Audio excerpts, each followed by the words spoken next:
సింగరేణిలో అక్రమాలు నిజమే, టెండర్ల ఖరారు, సిఎస్ఆర్ ఫండ్ ఖర్చుల అవకతవకలు, సైట్ విజిట్ సర్టిఫికేట్తో టెండర్ ప్రక్రియ ప్రభావితమైంది. సెల్ఫ్ సర్టిఫికేట్కు బదులు అధికార ప్రమేయంలో దురుద్దేశం, ఉద్దేశించిన లక్ష్యం కోసం సిఎస్ఆర్ నిధులు ఖర్చు చేయలేదు. కేంద్ర బొగ్గు మంత్రిత్వ శాఖకు కమిటీ ప్రాథమిక నివేదిక, ప్రైవేట్ ఈవెంట్కు 10 కోట్లు ఖర్చు చేయడంపై అభ్యంతరం, నిధుల మళ్లింపు వెనుక ఉన్న అధికారిపై విచారణకు సిఫారసు. మొత్తంగా మరి ఈ సింగరేణి అక్రమాల్లో ఏదైతే నైని బ్లాక్ ఉన్నదో, ఏదైతే ప్రకాశం కానీ ఉన్నదో, ఏదైతే సింగరేణి నిధులు తీసుకొని మెస్సీతోటి ఫుట్బాల్ ఆడిండో రేవంత్ రెడ్డి గారు, ఆ నిధులతోటి ఆయన వ్యక్తిగత ఇష్టాలకు అనుగుణంగా ఫుట్బాల్ స్టేడియం చిన్నది వాళ్ళ ఇంటికాడ కట్టుకున్నారు ప్రాక్టీస్ మ్యాచ్ల కోసం.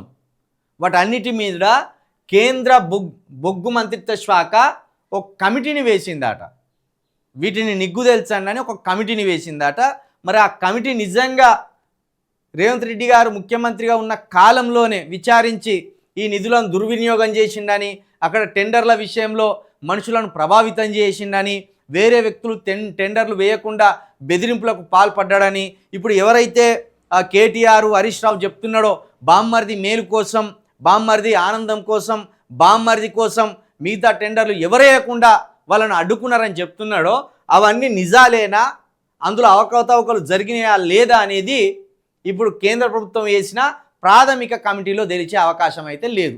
ప్రాథమిక కమిటీలో ఏం తెలుస్తుంది? ప్రాథమిక కమిటీలో ఏషియన్లా వేయలేదంటే టెండర్లు వేయలేదని చెప్తారు. టెండర్లు వేసి ఎవరన్నా వాళ్ళు ఉంటే ఏమన్నా అవకతవకలు జరిగినాయో లేవో తెలిసేది. ఇది ప్రాథమిక నివేదిక మాత్రమే. ఈ ప్రాథమిక నివేదికలా ఏం జరగదు. ఇప్పుడు బీఆర్ఎస్ చెప్పేది ఒక టైంపాస్ ముచ్చట్లే, కాంగ్రెస్ చేసేది కూడా ఒక టైంపాస్ వ్యవహారం లాగానే అనిపిస్తుంది.